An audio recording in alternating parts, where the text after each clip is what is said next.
ભરૂચના પશ્ચિમ વિસ્તારમાં વીજ પોલ પર શોર્ટ સર્કિટના કારણે ધડાકા થયા હતા।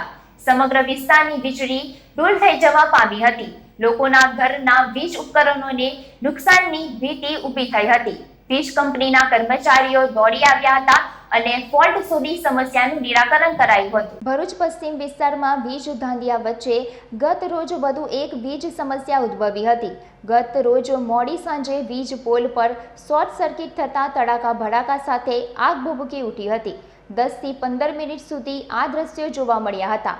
આ ઉપરાંત વિસ્તારમાં વીજ ધૂળ થઈ ગઈ હતી તો શોર્ટ સર્કિટના કારણે લોકોના ઘરમાં વોલ્ટેજ વધઘટ થતાં વીજ ઉપકરણો પણ ફૂંકાઈ ગયા હોવાની ફરિયાદ સ્થાનિકોએ કરી હતી। ઘટના અને વીજ નિગમને જાણ કરતા ત્વરિત અસરથી દોડી આવી ફોલ્ટ શોધી તેનું સમારકામ કર્યું હતું અને ત્વરિત અસરથી વીજ પુરવઠો કાર્યરત કર્યો હતો। જો કે વારંવાર સર્જાતી સમસ્યાઓથી લોકોમાં રોષ જોવા મળ્યો હતો।